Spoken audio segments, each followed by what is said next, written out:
Hey everyone, it's been a while since I've been on here. I reviewed my channel. The last time that I posted a video was back in May of 2018, and today it is November, end of November 2019.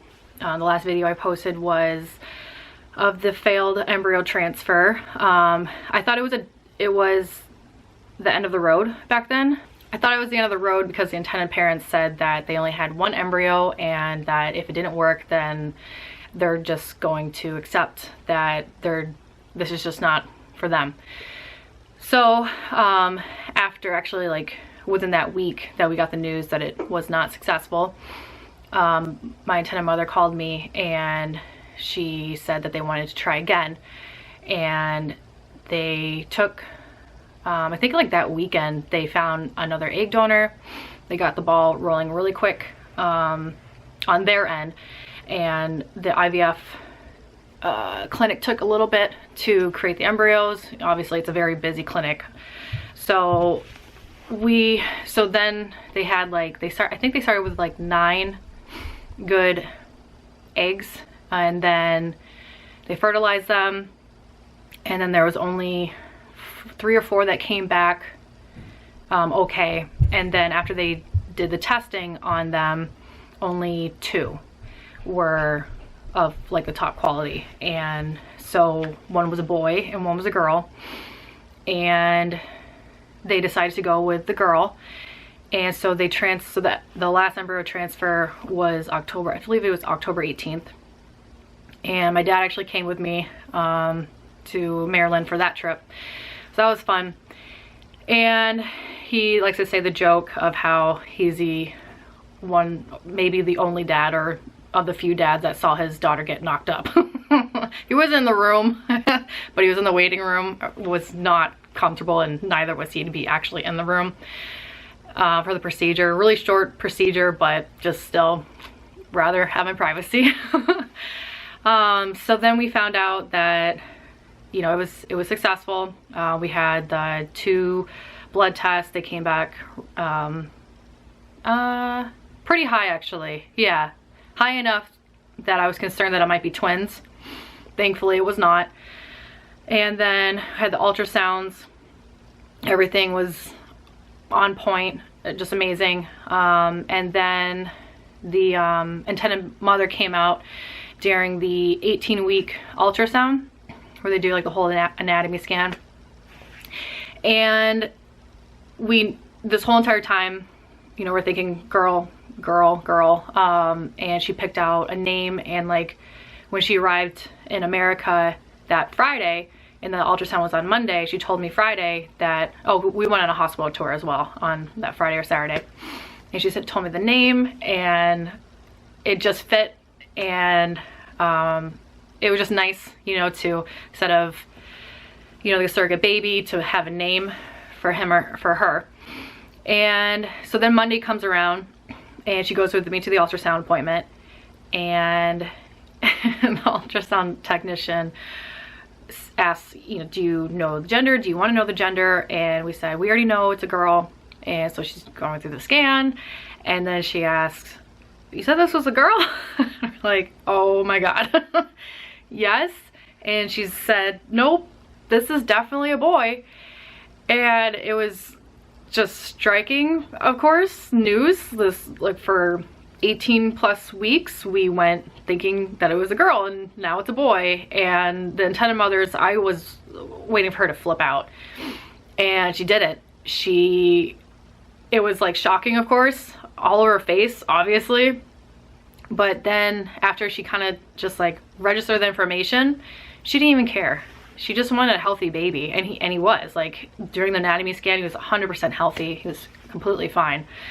So then we had like a prenatal appointment afterwards, and then the doctor comes in, and we were like talking a little bit more about it, and like just the shocking information. And she was just trying to digest it, that, you know, because in her mind she thought, you know, I'm gonna have this little girl, and there's reasons why she picked the girl over the boy. But like at the end of the day, she just wants a healthy baby. That was like in January, I think. No, February. It was in February. And so my due date was July 7th, and the rest of the pregnancy went pretty well, being pregnant wise. I was a lot more uncomfortable this pregnancy. This is my third pregnancy. I have a son of my own, he's 5, and then I was a surrogate one other time, and that was a girl, and I gave birth in November of 2016.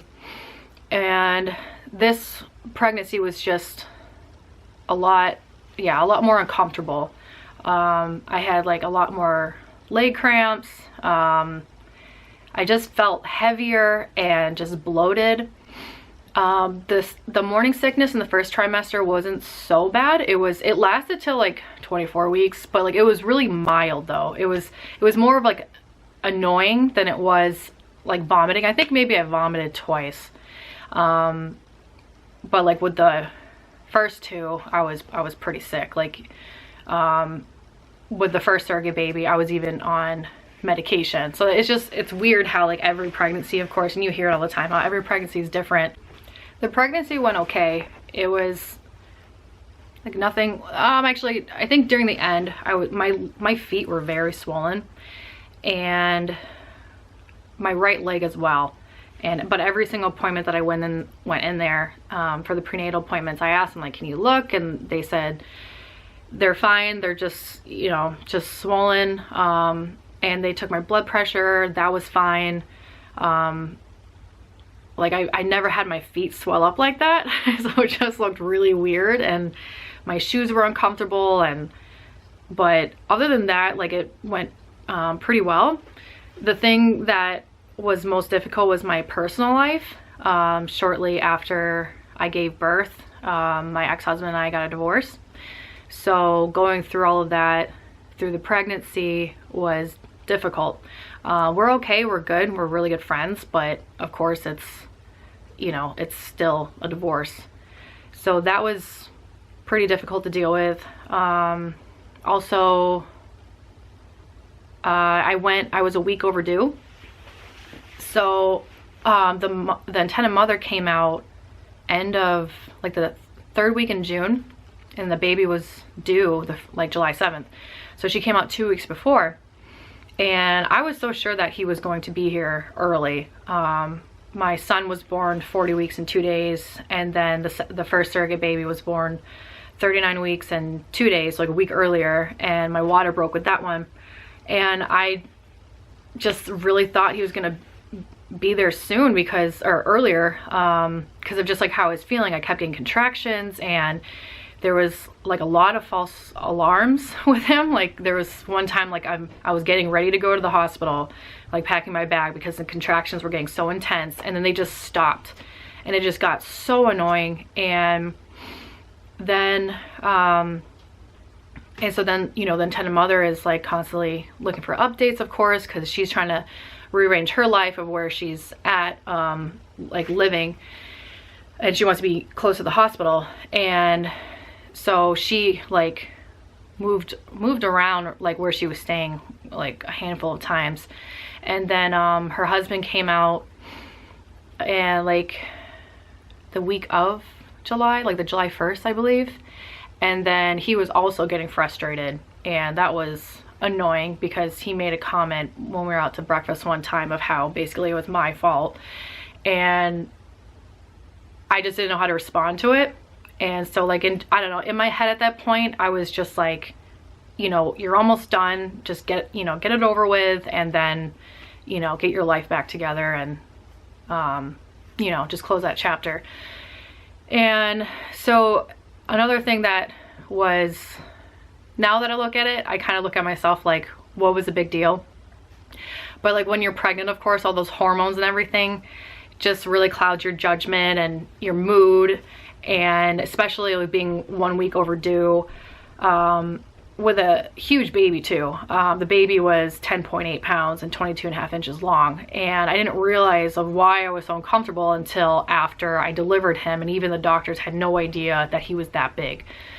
So the intended mother was constantly like wanting to see me, and I was just annoyed because like it's like I'm still living my life. Like I know you're here and like you're just waiting, and I'm sorry. Like there's nothing I can do about it.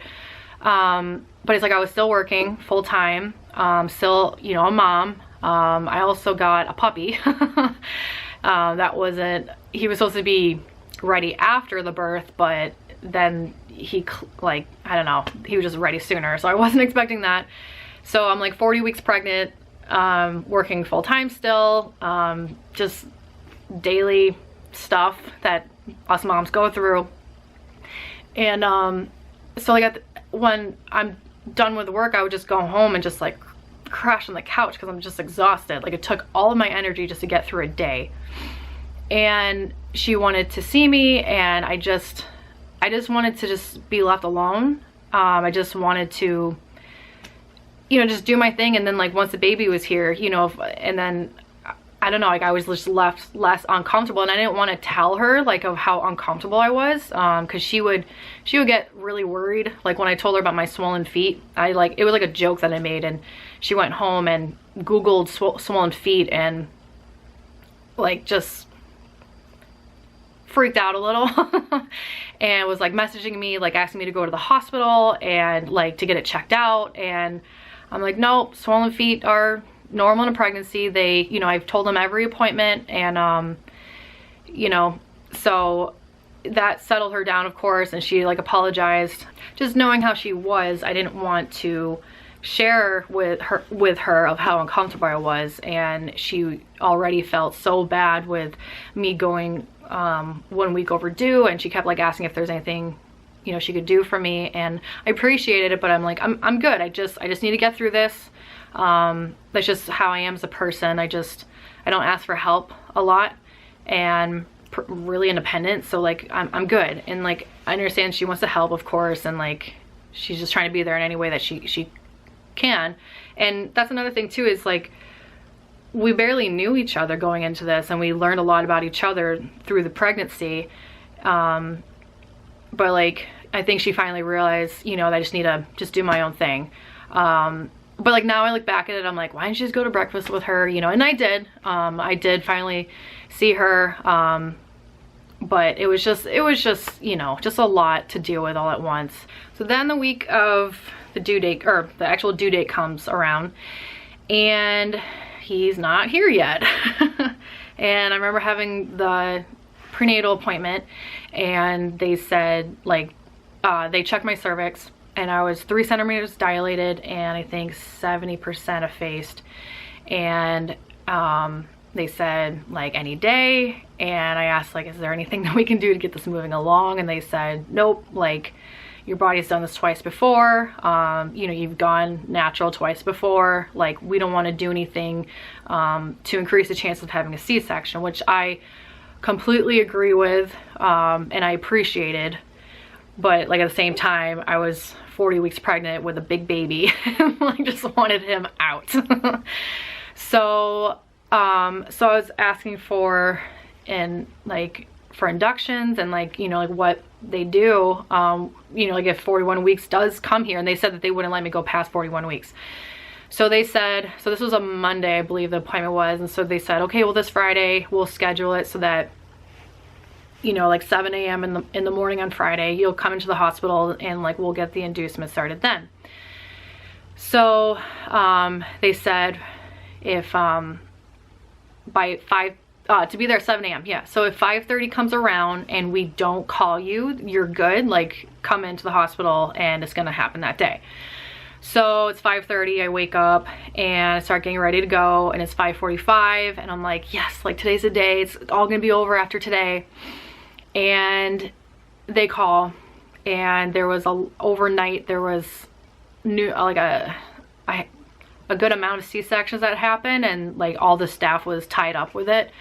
So they said because it was an elective inducement, that's basically the first thing that gets tossed off the list of, you know, people coming in. So then I talked to the doctor, and I'm like, do I really have to wait until Monday, you know, for this to happen again, and or to try again? And she said, let's do Sunday. And she's like, I'm like, okay. I'm like, so I can like set my standards in my head of like what's gonna happen. what about if Sunday comes around and this happens again? And she said it wouldn't, because at that point it would be a medical induction, because that's when I turned 41 weeks, was on that Sunday. And that, you know, Sunday's the day.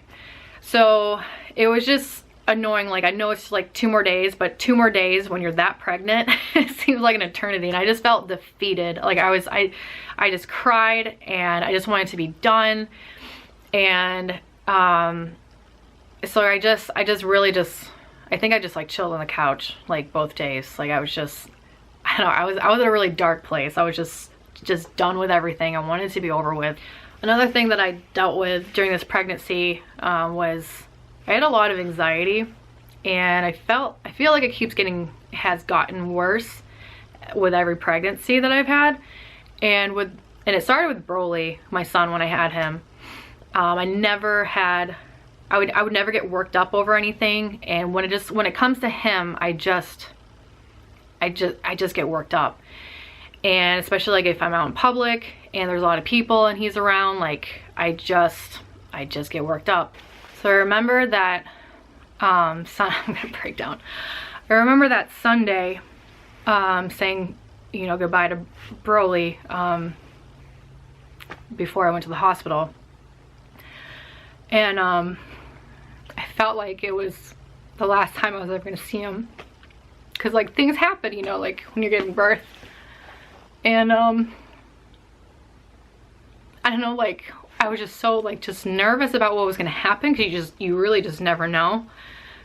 And then I was thinking, like, did I make a mistake, you know, like with doing this again and putting Broly through this, and then like, you know, after it, like him not having a mom.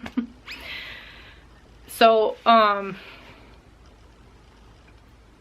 thankfully it was only like I got to the car, and of course like I just broke down, and you know, just got it all out. And then I drove to the hospital, and like I was good. Like I was just like, okay, like you're good, like this is game time now. You're at a great hospital. It's like that I just kept putting those things through my mind, you know, like you're fine, like you're okay, you're gonna get through this. But like it was just really hard for me that day, like on top of everything else, of course. So I get to the hospital 7 a.m. and they check me all in, and they check my cervix, and I'm still at 3 centimeters dilated, 70-80% of face still. And the doctor came in and said like her game plan, she felt like that if they just break my water, that might get my body to then take over. So I'm like, okay, like let's do that. And so then, I was positive for the group strep B thing. I forgot what it's called. I always get it mixed up. So they had to have me on antibiotics, and I'm more freaked out by an IV than like anything else. I just don't like it like being in your hand. And she's like, oh, I can put it in your arm. And I'm like, well, I had to do the same thing with the last surrogate baby, because I also had to be induced because my water broke, and then like labor wasn't starting, and had to have antibiotics for that one, and blah blah blah. So, and that was the only other time I had an IV. And so I'm like, fine, like just put it in my hand. And I was all excited because this is the same hospital that I gave birth to my son. And I remember using the jet tub like for a great amount of the labor. And then the first surrogate baby I gave birth to, I lived in California, so it was a completely different hospital, and they didn't have a jet tub. So I was really excited about the jet tub. And I guess like not a lot of women use it, and like there was like a yoga ball in it and everything, and I was just like throwing it out. I'm like, I'm using this sucker. So the nurse was like, you know, get everything prepared, and she was like running around doing things, and like I'm just waiting, because they didn't, like, I'm waiting for them to come in and break my water. So they didn't come back until like 11 o'clock. I mean, she was checking in, but the doctor didn't come back until like 11 o'clock. And like as soon as 11 o'clock like hit, she was like, all right, like let's do this. So she broke my water. It felt so weird. Like the first time it broke on its own, and this time like it didn't hurt, it was just weird, like that gush like just coming out. And then yeah, she left, and again I'm just like waiting around, waiting for like whatever's gonna like for labor to start. And the doctor also said that like if it doesn't start within 1 or 2 hours, like the contractions, that then they'll put me on Pitocin and go from there. So that was not needed. I want to say like exactly an hour later, that's when the contractions really started. So it was about noontime. And so then the nurse comes back and she starts like, okay, like let me get the jet tub ready for you. And I was like, I already knew. I'm like, I'm not gonna use that. Like this is gonna go quick. And she's like, oh really? And I'm like, yeah, because they were like really intense. Contractions started at 12. I was at like 3 centimeters, I believe still. And by 1:15, I was 8 centimeters dilated, and gotta check my notes. And then 2 o'clock, I was 9.5 centimeters dilated, and the doctor thought it was safe to start pushing. I didn't have that urge to push yet. Like it was getting there, but it's still just, I don't know, it just wasn't there. And so like when she said it, I was like, all right, like I'll try, but like this just doesn't feel right. So they got the parents. The parents came in the room, and I started pushing, I remember. Oh, and I used laughing gas this time, or nitrous oxide or whatever it's called. And wow, that stuff was amazing. I've never gotten an epidural. The thought of having a needle in my back just terrifies me. And then also on top of that, if it, like I always fear like it wouldn't wear off in time to push the baby out. So, and then like it turning into like an emergency C-section, and I'm just like, I don't know, I just have it in my head, like just go through the pain, it's gonna stop, or it's gonna end. And then like with the last 2, like as soon as the baby's out, like the pain's gone. Not all of it, of course, but like 95% of it's gone. So just knowing that, you know, this time around, of course, as well, I didn't elect for the epidural. But I heard around, they told me that the laughing gas like doesn't reach the baby. Oh, and that was the other thing, is like, you know, that there's a possible chance that the epidural could affect the baby or something. I don't know. I just don't like medication. And like just like invasiveness. I just want to get the baby on, do my thing. So, but they said the laughing gas doesn't affect the baby at all. So I definitely elected for the laughing gas, and it was amazing. Oh man, like at first she was trying to get it to work, and there's like these 2 tanks, and she was like unscrewing one, and like I'm going through the contractions, and like it's making the most ear screeching possible noise. Like it sounds like a clown shoe, you know, like that screeching, you know. And it was like right by my head, and I'm just like, can you like move this out of the room to do this? Like this is so annoying. And she finally got it to work, and it helped just so much. And I just remember I didn't like, they tried having me like do, like when I was starting to push, like do different positions and everything, and I just prefer just laying on my left side and like gripping the hospital bed, and then just like having the gas, and like I got through it that way. Anytime I'm on my back, it's so painful. I didn't want to walk around. I was exhausted. Like I'm just like, I just want to lay here with my gas.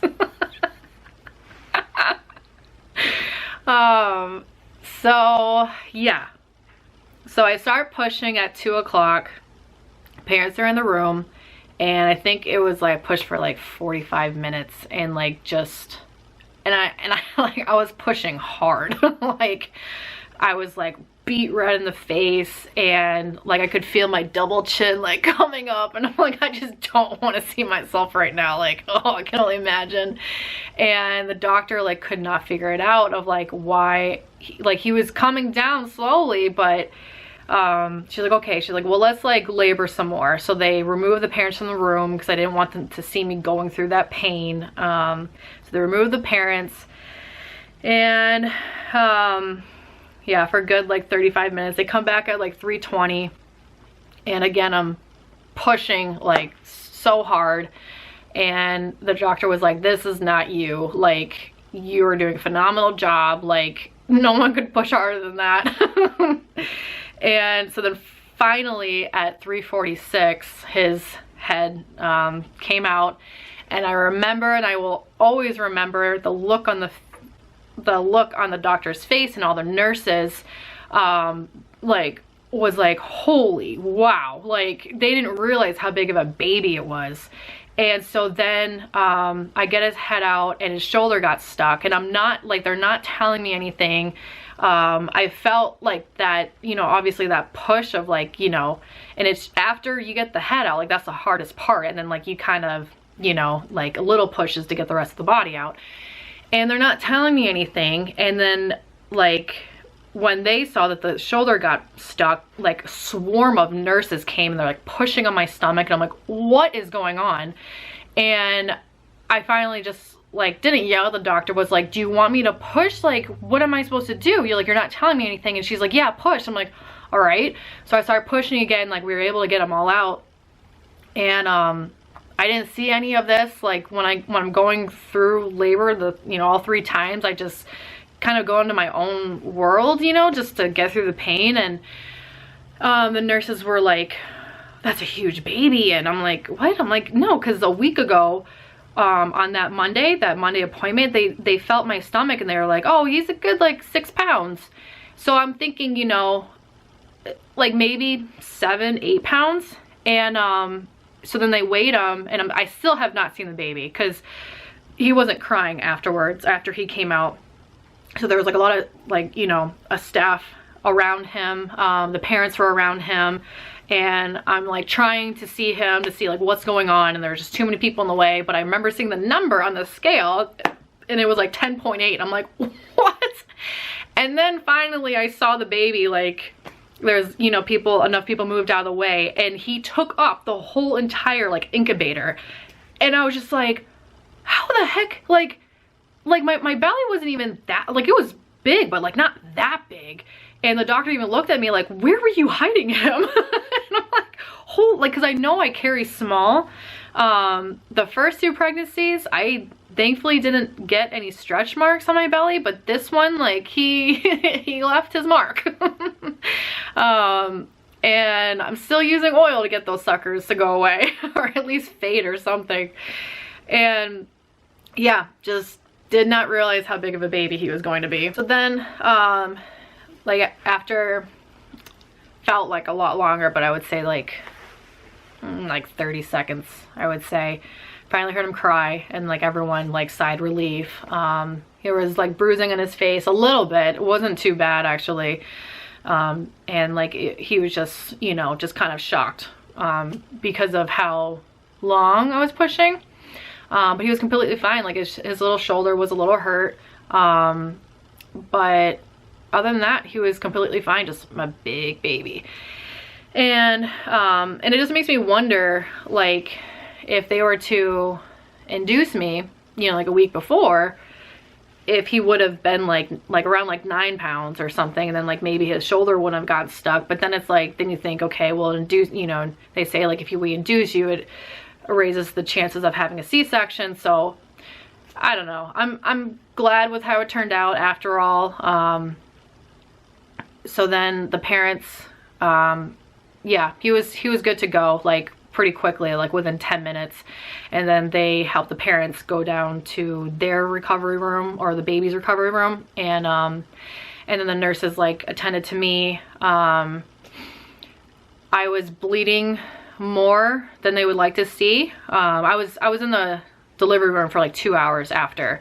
That's like standard there. And so they only give you like a bag of Pitocin to get your uterus to start shrinking, and like to get the blood to stop coming out. I believe that's how it works. And they had to do like a bag and a half, and then a shot of something. And it was funny because she was like, oh, I have to give you a shot. And I was like, what? Because like if you've gone through IVF, like you're sick of shots. Like you have to do them every day for like 3+ months, and like and then like 2-3 times a week, like 2 a night. And so she was like, yeah, it's intramuscular. And I'm like, okay, like can can you put the shot in my booty? And she's like, yeah. And I'm like, oh, hell yeah. I'm like, because like, I don't feel those. And so like, I just like whipped over, and she gave me this shot, didn't even feel it. And so then like that did it. Like my, it did the trick. So like the blood stopped flowing as heavily. And then they put me in a wheelchair, because at this hospital, the labor and delivery, or the labor and recovery rooms are different. And so then they rolled me over to my recovery room, and like I was fine. I was able to like just do everything myself. I was good. And then the intended mother came over with the baby probably around 7, and I held him for the first time, and wow, like he was just so heavy. Like after only like a few minutes, like, okay, like let's put him back in like the little plastic cradle thing that they have for him.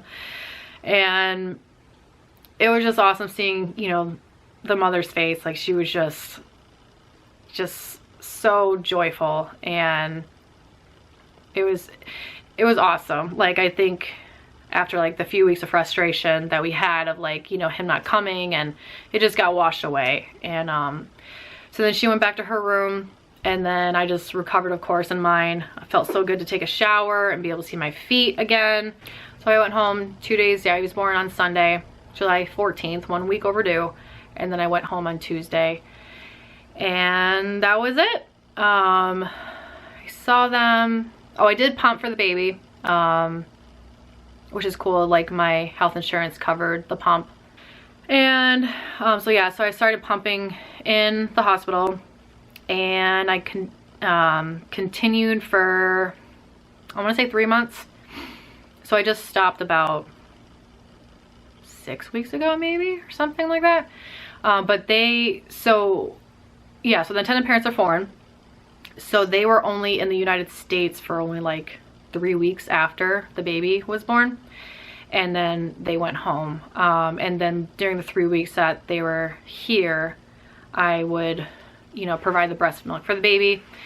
And then after they went home, the remaining breast milk that I had, I donated to a premium milk bank.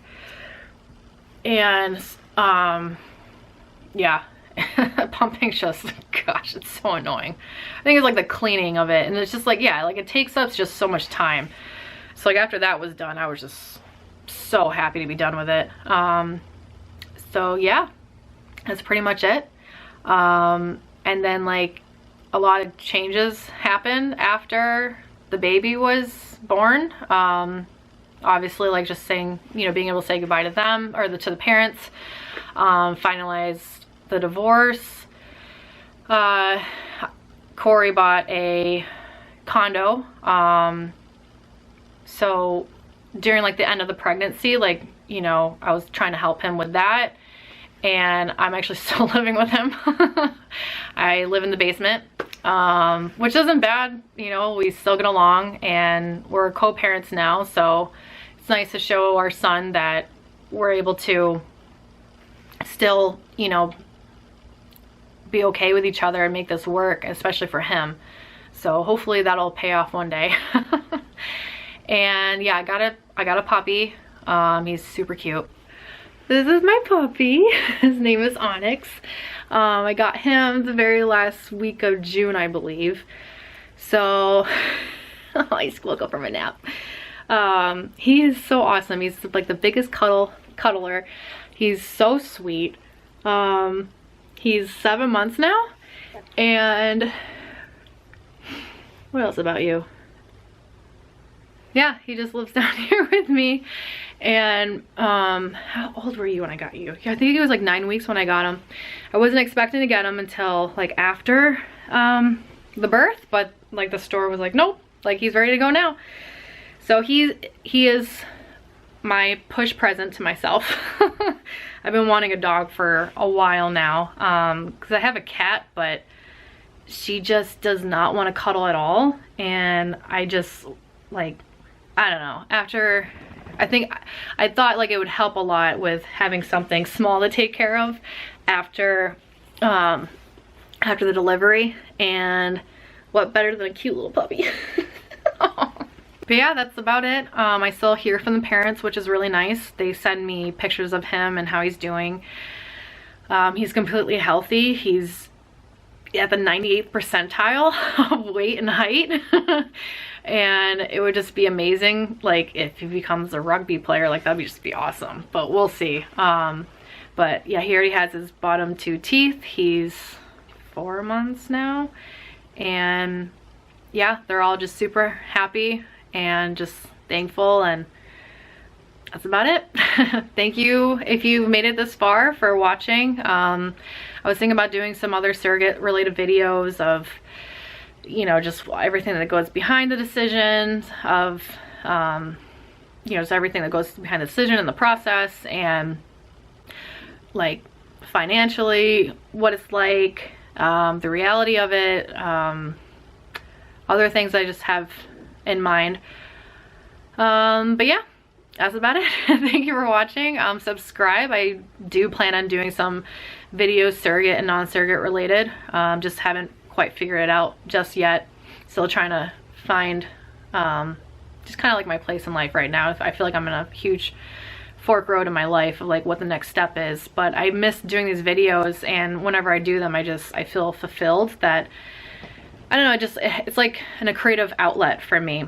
So I do plan on continuing with them, but we'll see. And I apologize if I don't. This is the last time you ever see me. So thank you, and please subscribe, and hopefully I'll see you next time.